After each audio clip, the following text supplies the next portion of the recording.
por siempre y por siempre.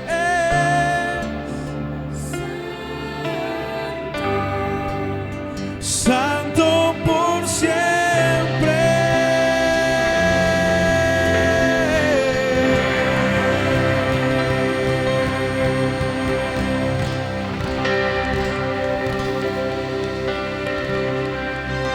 Vamos, si ese aplauso es para el Santo de Israel, tiene que ser más fuerte. Aquí es un pueblo que te canta, Señor, que levanta tus manos, sus manos a ti, donde elevamos nuestras voces y te decimos que eres santo, santo, santo por siempre y para siempre. Aleluya, aleluya, aleluya. Mantente ahí con tus ojos cerrados unos segunditos más.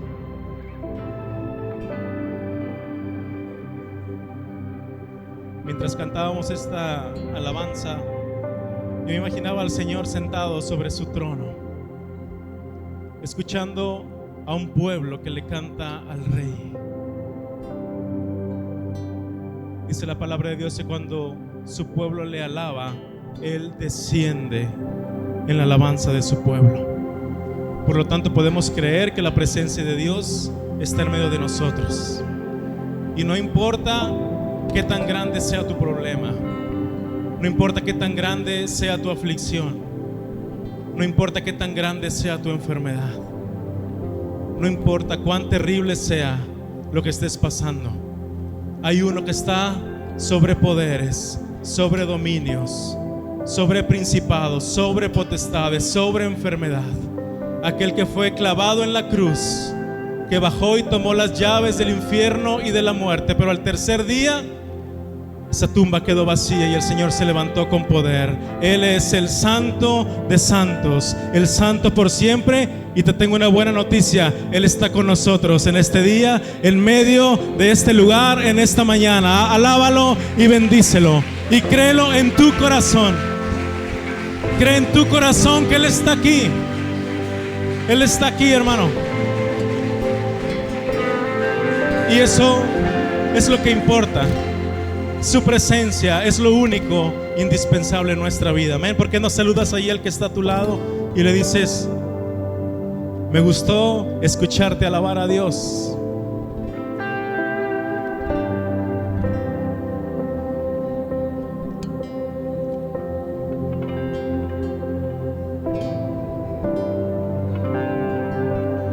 Y damos gracias a Dios por su misericordia, hermanos, por la oportunidad tan grande que nos da una vez más de estar aquí. Yo creo que este canto pudiéramos estarlo cantando todo el día y no tendríamos ningún problema, pero es tiempo de escuchar la palabra de Dios. Amén. Abra su Biblia, por favor, en la segunda carta de los Corintios, capítulo 12.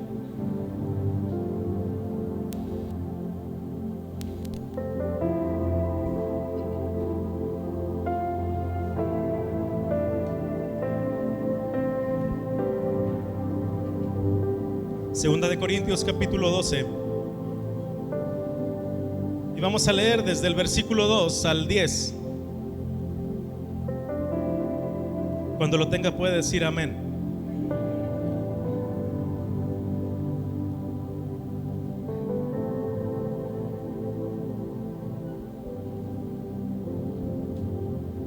Y no quisiera que se perdiera esta misma atmósfera de adoración, hermano, que podamos tener reverencia, que podamos seguir escuchando la voz de Dios y el Espíritu Santo hablando a través de nuestras vidas. Segunda de Corintios capítulo 12, versículo 2 al 10. Lo leemos todos juntos. La palabra de Dios se lee en el nombre del Padre, del Hijo y del Espíritu Santo.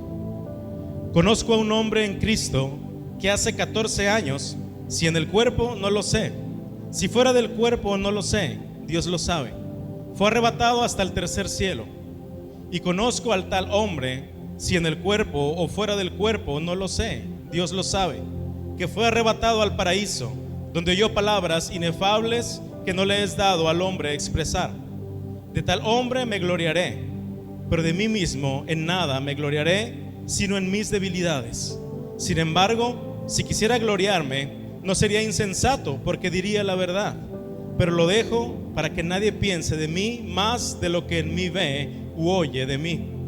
Y para que la grandeza de las revelaciones no me exaltase desmedidamente, me fue dado un aguijón en mi carne, un mensajero de Satanás que me abofeté para que no me enaltezca sobremanera. Respecto a lo cual 3 veces he rogado al Señor que lo quite de mí, y me ha dicho: bástate mi gracia, porque mi poder se perfecciona en la debilidad. Por tanto, de buena gana me gloriaré más bien en mis debilidades, para que repose sobre mí el poder de Cristo. Por lo cual, por amor a Cristo, me gozo en las debilidades, en afrentas, en necesidades, en persecuciones, en angustias, porque cuando soy débil, entonces soy fuerte. Puede tomar su lugar, por favor.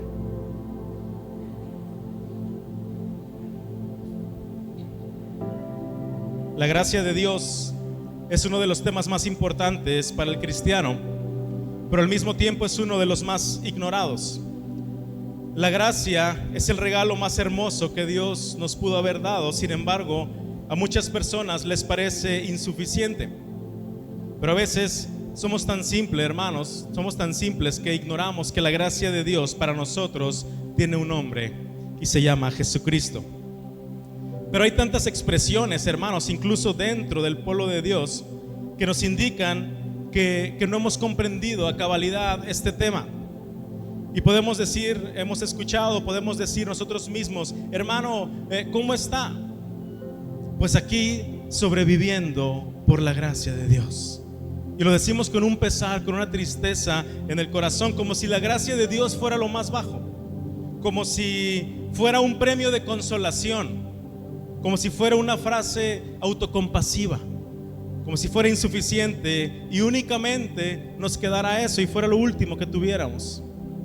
Es como cuando decimos: ya intenté por todos lados y pues solamente me queda orar. ¿Cuántos hemos dicho eso alguna vez? O hemos escuchado que alguien dice eso: y pues solo me queda orar. Como si la oración fuera un recurso barato, como si fuera nuestra última alternativa y una última esperanza, hermanos, después de que nuestros planes terrenales ya fracasaron. Es que solo me queda orar. Pues qué bendición sería eso, hermano. Qué bendición que solo nos quede orar. Ojalá la oración fuera nuestro primer recurso y no nuestra última alternativa. La insuficiencia de la gracia de Dios, hermanos, es una de las grandes mentiras que mucha gente ha creído. Pero entonces, si la gracia fuera insuficiente, ¿por qué Dios le dijo a Pablo que le bastara su gracia? Porque si mucha gente se duele o se entristece cuando dice solo me queda la gracia de Dios, cuando el mismo Pablo dice que Dios ha puesto su superabundante gracia en nosotros. Hay 2 palabras fundamentales, hermanos, y de eso quiero hablarles en esta mañana. 2 palabras que deben estar marcadas en nuestra mente y en nuestro corazón: gracia y gloria. Diga conmigo: gracia y gloria. Normalmente queremos la gloria de Dios. ¿Cuántos queremos ver la gloria de Dios? Deseamos la gloria de Dios, vivir de gloria en gloria, como dice la palabra, pero nos cuesta entender la gracia. Lo cierto es que si no entendemos estos principios fundamentales, jamás vamos a lograr tener una vida con propósito. Y hay una regla de oro, hermanos, que todos los que nos decimos hijos de Dios deberíamos tener siempre en mente: saber que vivimos por su gracia y para su gloria. Y ese es el título del mensaje que con la ayuda del Señor estaremos viendo. Diga conmigo: por su gracia. Dígalo más fuerte: por su gracia y para su gloria. Amén, gloria a Dios. Vaya conmigo ahí mismo donde estábamos, hermanos, solamente al versículo 9. Quiero pasar esta primera parte, hermano. 2 de Corintios 12:9. Dice: y me ha dicho, bástate mi gracia, porque mi poder se perfecciona ¿en dónde? En la debilidad. Por tanto, de buena gana, diga conmigo, de buena gana, me gloriaré más bien en mis debilidades, para que repose sobre mí, ¿qué cosa? El poder de Cristo. Yo le puse este primer punto: un regulador del orgullo.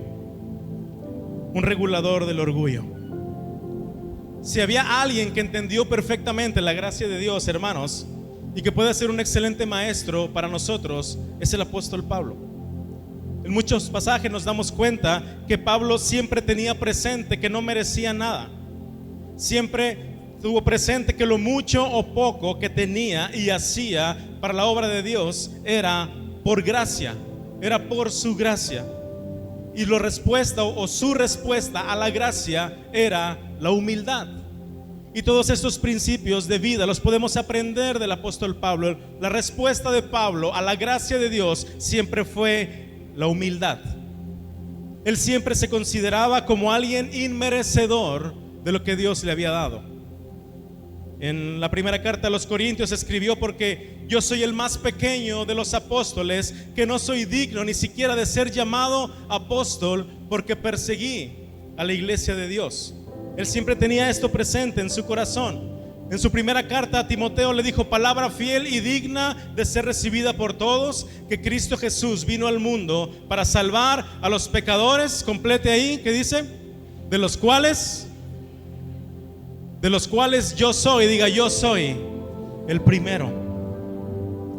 En Filipenses capítulo 3 describió su currículum, hermano, pero lo hizo con un propósito. Él dijo que era circuncidado al 8º día, del linaje de Israel, de la tribu de Benjamín, hebreo de hebreos. En cuanto a la ley decía: soy fariseo. En cuanto a celo, soy un perseguidor de la iglesia. En cuanto a la justicia que es en la ley, alguien irreprensible. Y saben, listó su currículum, hermano, solamente para terminar diciendo: pero cuántas cosas eran para mí ganancia, las he estimado como pérdida por amor a Cristo. ¿Sabe, hermano? Cuando alguien habla así, podemos ver a alguien que está consciente de la gracia de Dios. Pablo lo demostraba, lo escribía, lo enseñaba, lo vivía. Y hoy nosotros lo estamos aprendiendo y recordando, porque sé que estos pasajes los hemos leído muchas veces. Los hemos escuchado y nos han parecido pasajes quizá que impactan a nuestra vida. Pero puede ver ahí cómo actúa alguien que está consciente de la gracia de Dios. Podemos ver un poco de la personalidad del apóstol Pablo. Si nosotros somos conscientes, hermanos, de que todo es por su gracia, nuestra respuesta debería ser la humildad. Nuestra respuesta tendría que ser la humildad. ¿Sabe, hermano? Yo tengo una regla de vida personal que quizá le pueda servir a alguien. Si voy a decir algo que al final deba acompañar con la palabra humildemente, mejor no lo digo. Esa es una regla que yo tengo, eso es algo que yo aplico. Si le puede servir a usted, también puede hacerlo. Si voy a decir algo, ¿alguien ha escuchado frases como esa? Decir algo y que al final debamos rematar con la palabra humildemente. Y ese es algo que podemos aplicar a nuestra vida, hermanos. ¿Sabe? Hay un proverbio árabe que dice que si lo que vas a decir no es más bello que el silencio, no lo digas. ¿Cuántas veces hemos irrumpido el silencio con nuestra palabrería? ¿Cuántas veces hemos destrozado la belleza del silencio con una opinión que nada que ver? ¿Cuántas veces hemos distorsionado una plática con una frase, con una oración, con una palabra soberbia, con una palabra imprudente? Si lo que estás a punto de decir no es más bello que el silencio, dile al que está a tu lado: mira, de vez en cuando también conviene ponerse un pequeño cierre ahí en la boca. ¿Sabe, hermano, por qué es tan fácil sucumbir ante el orgullo? Es tan fácil caer en la trampa del orgullo, de la soberbia. ¿Quiere identificar a una persona orgullosa? Note que siempre está hablando de sí misma. Siempre está hablando de sí misma. Siempre se pone como ejemplo de todo. Siempre se pone como medida de todo. Siempre le va o nos va a querer exhortar poniéndose como ejemplo él o ella. Iba a decir: yo aquí, yo allá, yo acá, yo también estaba como tú, pero mira, si haces lo que yo hice, pero mira, Y entonces podemos identificar ahí como una pequeña alerta de orgullo, de altivez. Alguien que siempre está hablando de sí misma. Pero no venimos a hablar de la soberbia, venimos a hablar de la humildad, porque Pablo nos está dando un seminario sobre la humildad. ¿Y cómo no iba a ser un experto en la humildad si Dios lo humilló, hermanos? Si el Señor lo humilló de muchas maneras. desde su llamado, desde ser un perseguidor de la iglesia, ahora el Señor lo había humillado tanto que pasó a ser un perseguido por causa de Cristo. Lo humilló tanto, hermanos, aquel hombre altivo que lo dejó ciego por varios días.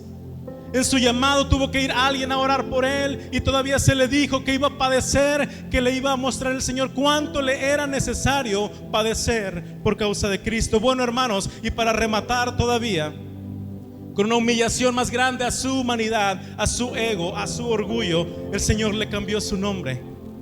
Ya no sería Saulo, que significa excelso. Ahora era Pablo, que significa pequeño. De tal manera el Señor lo humilló, le cambió hasta su nombre, hermano. Y sabe, en nuestro pasaje principal, hermano, vemos el cuidado con el que escribía el apóstol Pablo. Las formas tan cuidadosas con las que él tomaba por ahí para escribir, o le dictaba a Lucas, su escribano, con mucho cuidado, hermano. Le costaba mucho hablar de sí mismo. Él lo hacía casi obligadamente. Empezó diciendo, y lo leímos ahí en el versículo 2, y él está hablando, dice: conozco a un hombre en Cristo que hace 14 años fue arrebatado al tercer cielo. Y sigue diciendo: este hombre fue llevado al paraíso, donde escuchó palabras inefables que no cualquier persona puede escuchar. ¿Sabe? Cualquiera que escucha o lea esto piensa que está hablando de alguien más. ¿A poco no? Porque está diciendo: conozco a uno, y este hombre, y empieza a hablar en tercera persona. Pablo tuvo revelaciones extraordinarias de parte de Dios, hermanos. Por eso que sus cartas nos siguen dejando con la boca abierta. Es por eso que a veces estamos leyendo las cartas y leemos una y otra, y de repente decimos: a ver, ¿cómo? Y nos volvemos y nos regresamos otra vez, porque son palabras inefables, palabras tan alejadas de la sabiduría humana, donde Dios lo instruyó, donde el Señor lo instruyó. Y si hoy en día, hermanos, alguien fuera arrebatado hasta el tercer cielo, si hubiera conocido el paraíso, si hubiera recibido revelaciones directamente de Dios, si hubiera escuchado palabras increíbles, inefables, imagínese lo que pudiera hacer ese hombre hoy en día.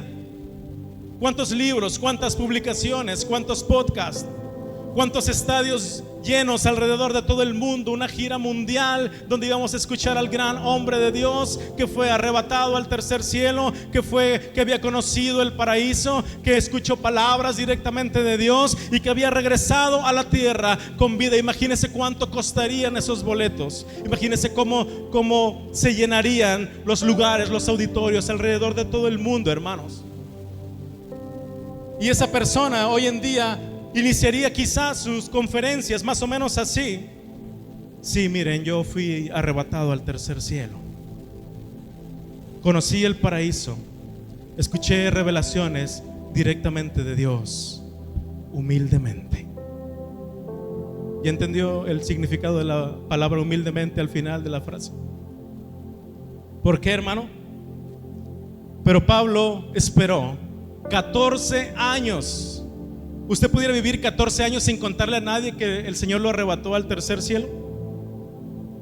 ¿O lo hubiéramos publicado ahí en redes sociales, o hubiéramos mandado una cadena de WhatsApp, o hubiéramos hecho algo? Pero Pablo, 14 años después, estaba hablando sobre eso, y lo hizo casi a fuerza. Lo podemos ver, hermanos. Él hizo todo lo que pudo para relatar la historia sin enfocarse en sí mismo.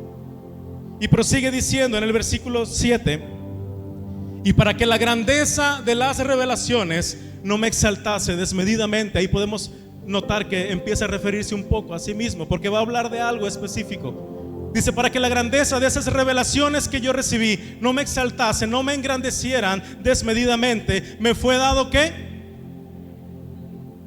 ¿Me fue dado qué? Un aguijón en mi carne, un mensajero de Satanás que me abofetee, para que no me enaltezca sobremanera. ¿Sabe, hermano? Dios sabía el privilegio tan grande que le había dado a Pablo.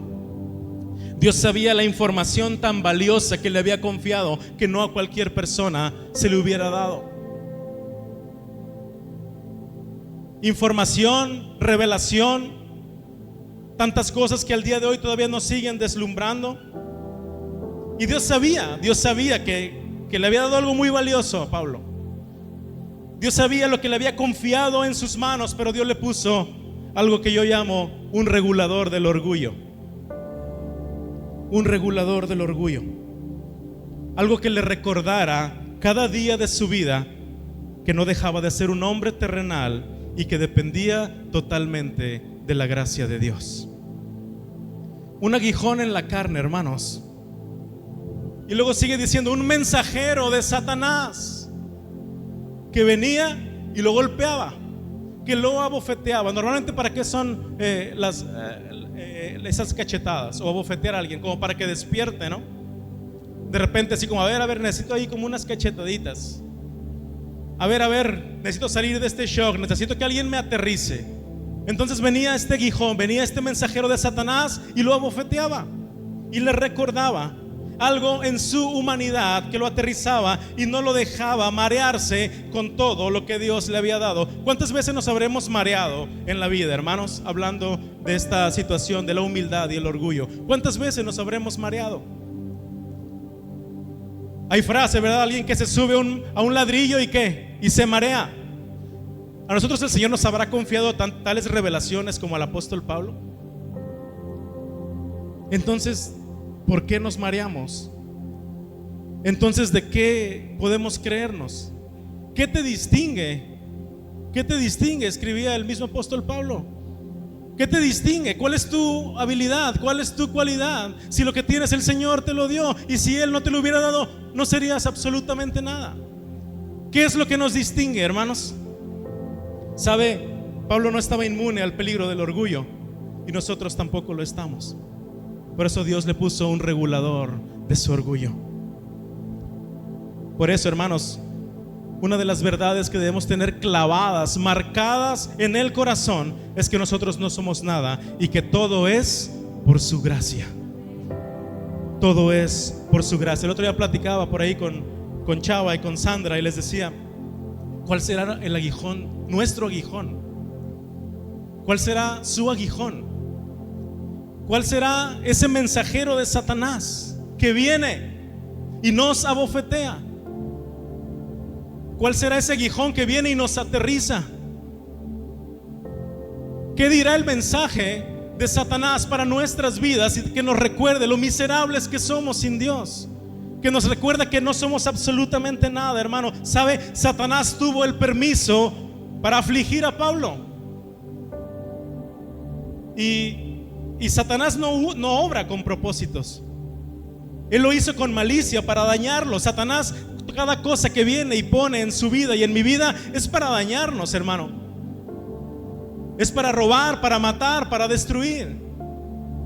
Él lo hace con malicia, pero Dios tiene un propósito en todo ello. Y sabe que lo acabamos de cantar. Su nombre es más grande, su nombre es más fuerte, su nombre sobre todo es. Y por encima de la malicia de Satanás está la gracia de Dios, está el propósito de Dios, está la benevolencia de Dios, está la misericordia de Dios, están los planes de Dios que están mucho más altos que lo que nosotros podamos sufrir en esta tierra. Dios tuvo un propósito con ese mensajero de Satanás y le permitió al mensajero de Satanás obrar de una manera divina, obrar para un propósito divino, y le impidió y utilizó ese mensajero de Satanás como un regulador del orgullo para impedir que Pablo se enalteciera. Y alguien pudiera decir, ¿Pablo golpeado por el diablo? A ver, repítalo otra vez, como que algo no me cuadra. Pablo golpeado por el diablo, eso es una herejía. Eso debe ser una herejía porque a mí me enseñaron que si yo le sirvo a Dios, nada me puede tocar, nada me puede hacer daño. A mí me enseñaron que con los hijos de Dios nadie se mete. A mí me enseñaron que el Señor me tiene cubierto en sus manos y que nada me va a pasar, que nada me va a tocar. Te invito a que le revientes la burbuja al que está sentado ahí a tu lado y le digas, yo no sé quién te enseñó eso. Díselo, aunque se te quede viendo feo. Para no ser el único, hermano, que se me quede viendo feo, también que se le quede viendo feo a usted. Voltea con el que está a tu lado y dile, yo no sé quién te dijo eso. Yo no sé quién te enseñó eso. Jesús le dijo a Pedro: Pedro, Satanás te ha pedido para zarandearte como a trigo. ¿Por qué no quita un poquito ahí el nombre de Pedro y pone el de usted y ponemos el de nosotros? Y ponga su nombre y luego diga: Satanás te ha pedido para zarandearte como a trigo. Zarandear el trigo, hermano, no es sacudir ahí poquito las varas de trigo. Zarandear el trigo, hermanos, es tomar las varas y golpearlas en el suelo tan fuertemente hasta que se caiga toda la semilla. Eso es zarandear el trigo.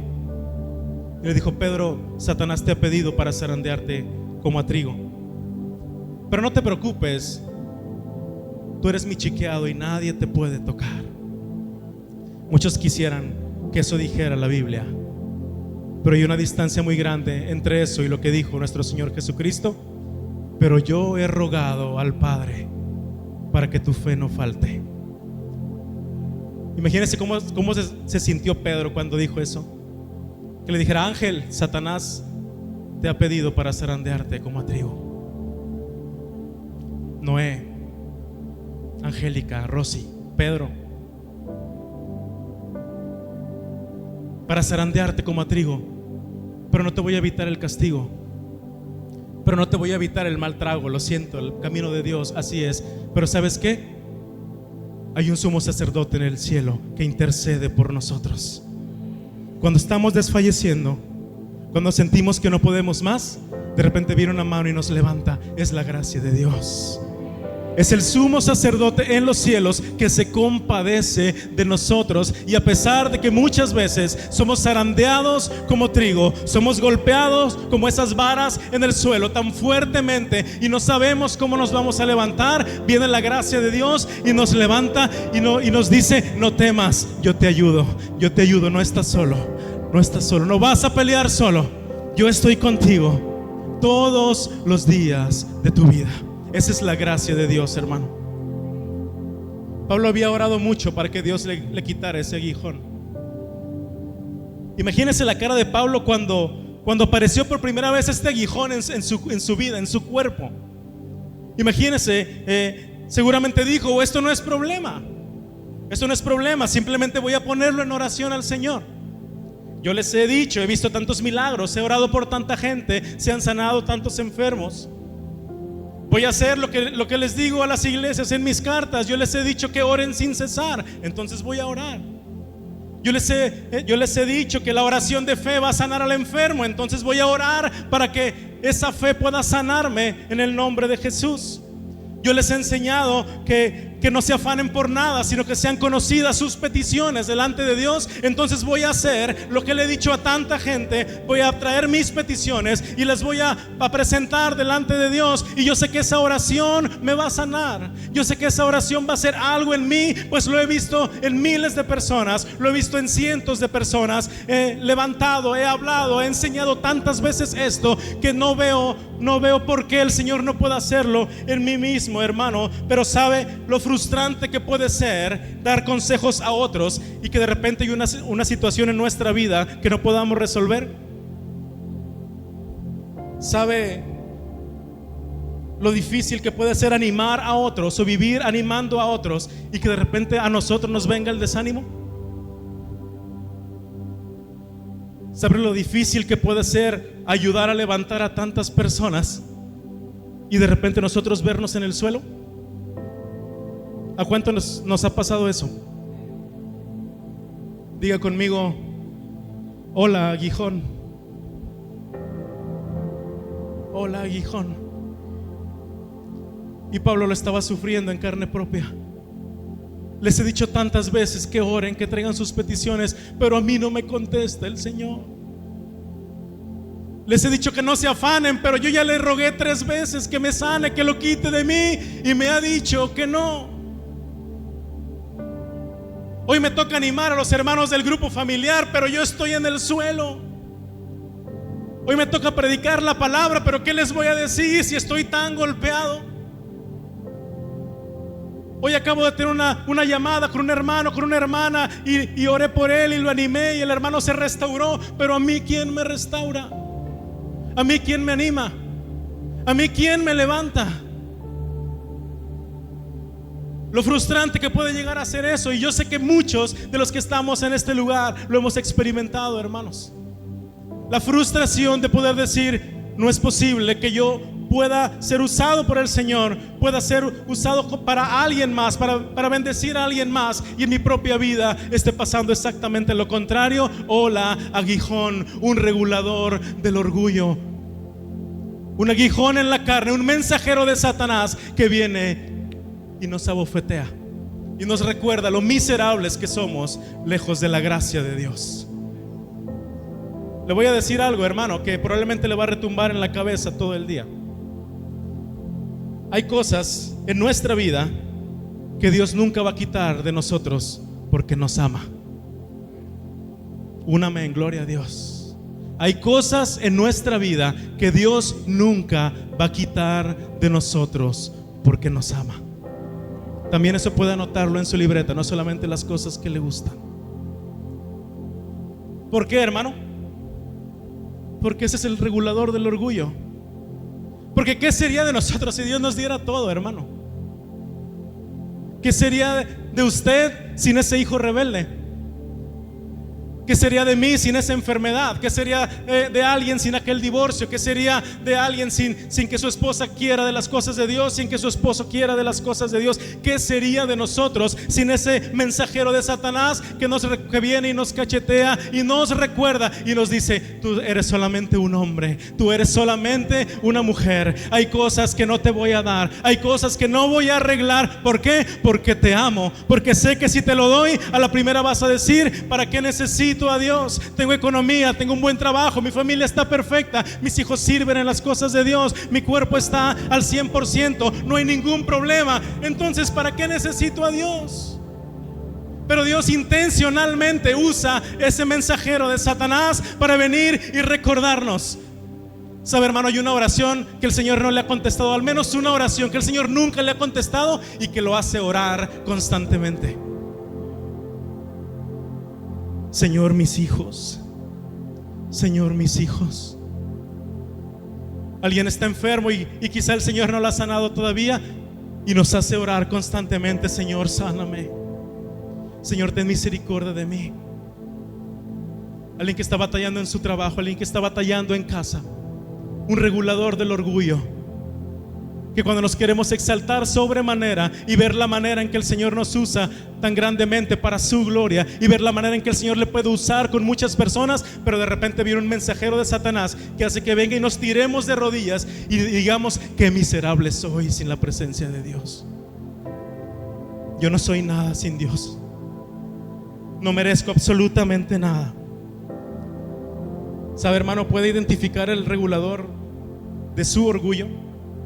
¿Cuál es el regulador de tu orgullo en tu vida? Piense un poquito. ¿Qué es lo que lo aterriza a este mundo? Para que no le empiecen a salir alas como los ángeles, para que no nos creamos seres celestiales. ¿Cuál es ese mensajero de Satanás que viene y le recuerda que necesitamos estar conectados a la presencia de Dios? ¿Cuál será, hermano? Cuando el Señor nos usa por su gracia, viene al acecho el orgullo y nos habla al oído y nos puede decir: oye, qué bonito cantas. ¿Ya viste qué bonito cantas? Oye, qué hermoso tocas, No, es que solamente cuando tú tocas, aquí es cuando se pone bueno. Oye, ¿ya viste la cara de los alumnos cada vez que te toca enseñarles en el discipulado? Oye, ¿viste cuántas personas te felicitaron por ese mensaje? Y nos susurra al oído. Y viene el peligro del orgullo. Y sabe, hermano, es fácil extraviarse y dejarse deslumbrar, pero Dios tiene un mensajero que viene y nos recuerda, nos abofetea, nos ubica y nos dice que no hay nada bueno en nosotros, que únicamente, como le dijo el Señor a Isaías, somos trapos de inmundicia, que somos de lo más vil y menospreciado, y que si algo hacemos para Dios es porque a Él le plació usarnos. Y entonces entendemos que no importa nada ni nadie y que todo es por la gracia de Dios y que su gracia es suficiente. ¿Cuántos dicen amén? No somos nada y no es un mensaje para que nos tiremos al suelo, hermano. No es un mensaje para que desfallezcamos en nuestro ánimo. Es un mensaje para que recordemos de dónde viene lo que el Señor nos ha dado. Y Pablo lo sabía perfectamente. 3 veces he rogado al Señor que lo quite de mí. ¿A poco Pablo no merecía que el Señor le contestara? Tanta gente que ayudó, nos sigue ayudando. Tantas iglesias que levantó, tantos pastores que levantó, tantos ministros, tantos discípulos, tantas cosas que hizo el apóstol de los gentiles, por medio del hombre, por medio del cual Dios sacó el evangelio de Israel. ¿A poco no merecía que el Señor lo sanara? ¿A poco no merecía que el Señor le contestara esa oración? Humanamente pudiera parecer hasta injusto, hermanos, y podemos compadecernos de Pablo. 3 veces he rogado al Señor que lo quite de mí y me ha dicho: bástate mi gracia, porque mi poder se perfecciona en tu debilidad. Este mensaje lo dividí en 2 partes, en la gracia y la gloria, y quise tomar la mayor parte para hablar de la gracia, porque si no entendemos que todo es por gracia, nunca vamos a poder vivir para su gloria. Si no entendemos que todo es por su gracia, nunca vamos a poder vivir para su gloria. Vaya conmigo a Romanos 11:36. Estoy terminando ya.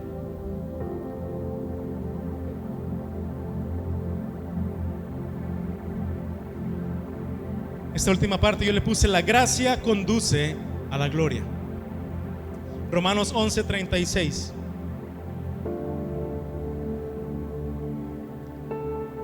Ayúdeme a leerlo fuerte. Dice: porque de Él y por Él y para Él son todas las cosas. A Él sea la gloria por los siglos. Amén. Me encanta porque no deja lugar a dudas. Porque de Él, por Él y para Él. De Él, por Él y para Él. ¿Sabe, hermano? Cuando decidimos vivir para Dios, tengamos presente que siempre habrá una lucha en nuestro interior. En cada cosa que hagamos siempre tendremos la posibilidad de elegir entre nuestra propia gloria o darle la gloria a Dios. Siempre va a haber esa alternativa en todo lo que hacemos. Por lo tanto, si queremos vivir para su gloria, hay un primer paso.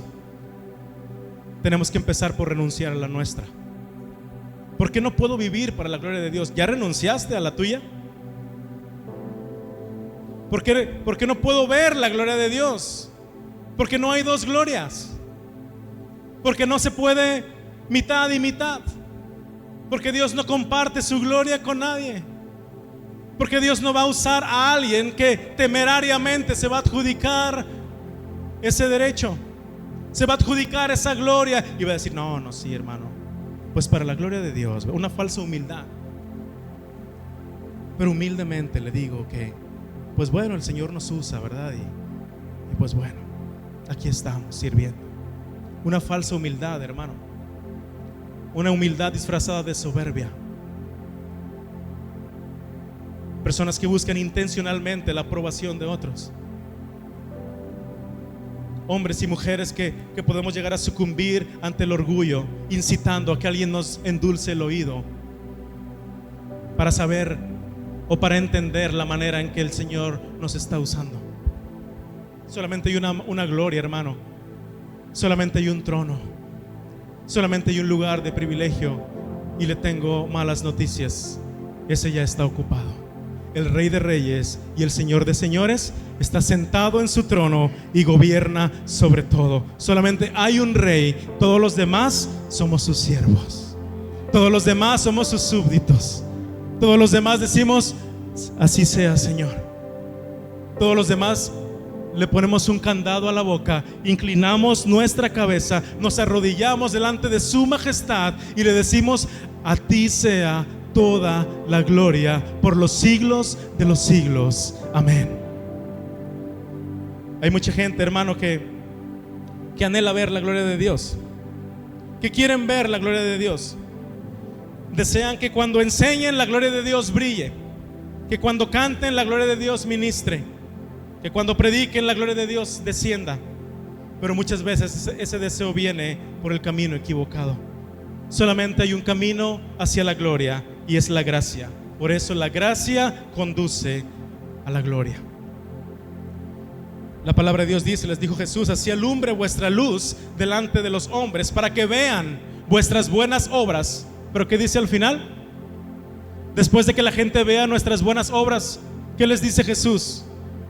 Y glorifiquen a vuestro Padre que está en los cielos. Luz en nosotros para brillar, que la gente vea que hay luz en nosotros, con el propósito de que el nombre del Señor sea glorificado. No su nombre, no mi nombre, el nombre del Señor. Eso es, hermano. ¿Por qué? Pero la luz no se busca. No podemos andar por la vida buscando la luz, buscando ese alumbrar, hermanos. La luz es una distinción que Dios pone en sus hijos cuando de manera genuina, desinteresada, le buscan de todo corazón. Esa distinción, hermanos, que Dios pone. Por eso el Señor, jóvenes como José en Egipto, como Daniel en Babilonia, a pesar de sufrir toda clase de aflicciones, tenían la gracia de Dios. Y la gracia de Dios es tan curiosa, hermano, que hizo que José le cayera bien al carcelero. La gracia de Dios es tan curiosa que hizo que Daniel se hiciera amigo de los leones.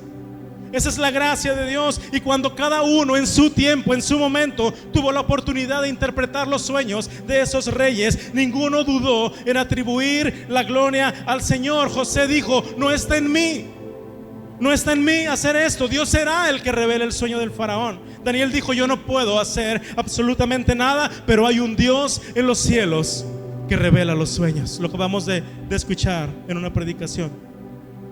Los dos caminaron con paciencia el camino de la gracia, y como la gracia conduce a la gloria, tanto el faraón como Nabucodonosor, dos reyes paganos, terminaron reconociendo y glorificando el nombre de Dios.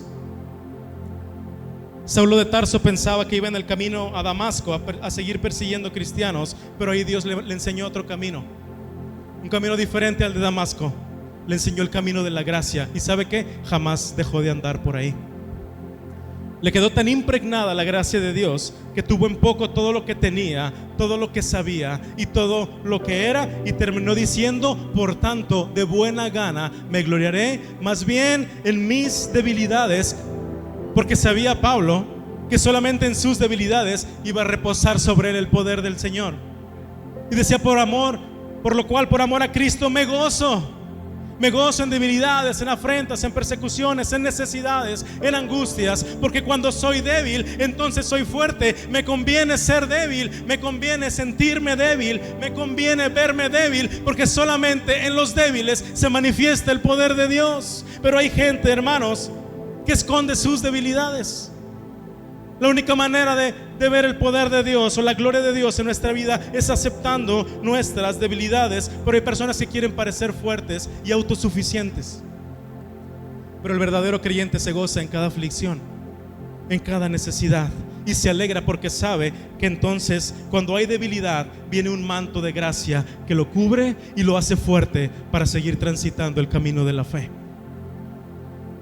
Hay una buena noticia, hermano, en esta mañana para usted y para mí. El primer requisito para que el poder de Dios se perfeccione en nosotros es tener debilidades. Y yo no sé usted, pero yo de esas tengo muchas. No ocultes tus debilidades para parecer fuerte ante los demás. Mejor entreguémoslas al Señor y empecemos a vivir por su gracia y para su gloria. Póngase de pie, por favor.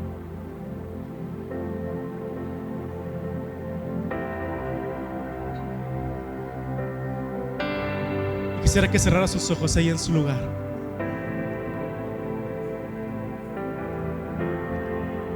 Antes quisiera preguntar si habrá alguien que nos esté visitando por primera o por segunda vez y que nunca haya aceptado a Jesús en su corazón. Solamente levante su mano. Le pido a los de casa que bajemos la mano por un momento y solamente levante su mano si alguien nunca ha recibido a Jesús en su corazón como el Señor y Salvador de su vida. Gloria a Dios, gloria a Dios. Mantén tu mano ahí levantada. Gloria a Dios. ¿Habrá alguien más? ¿Habrá alguien más que nunca haya recibido a Jesús en su corazón? Que nunca haya accedido a la gracia de Dios. Hoy hay gracia para ti. El Señor quiere salvarte. ¿Habrá alguien más que necesite Jesús? Gloria a Dios. ¿Alguien más? Todavía hay oportunidad. Alguien más que necesite arrepentirse de sus pecados, gloria a Dios por otra mano que se levante. Si algún líder o alguna líder se puede acercar ahí con los invitados, con los amigos que están levantando sus manos, por favor. Por allá atrás hay alguien más, gloria a Dios. Habrá alguien más que necesite a Jesús en esta mañana. Gloria a Dios. Cierre sus ojos ahí en su lugar y únicamente va a repetir las personas que levantaron su mano y la iglesia orando, intercediendo por ellos. No se distraiga. Repita esta oración después de mí. Padre celestial, yo me presento delante de ti en esta mañana, reconociendo que te he ofendido, sabiendo que en mi vida no he andado como tú quieres. Hoy he escuchado tu palabra. Hoy he escuchado el regalo tan hermoso que tienes para mí. Y primeramente quiero pedirte perdón por mis pecados. Te pido perdón. Yo me arrepiento de todo corazón. Te pido que limpies mi vida y mi corazón. Te pido que entres en él y que puedas ser el Señor de mi vida. Yo reconozco que soy un pecador, pero también te reconozco como mi único y suficiente Salvador. Ayúdame a vivir una vida agradable a ti. Ayúdame a seguir adelante. Toda mi vida está en tus manos. Sé el Señor de mi vida y toma el control. En el nombre de Jesús. Amén. Cierre sus ojos y escuche este canto de ministración y siga orando para que el Señor le siga hablando en esta mañana.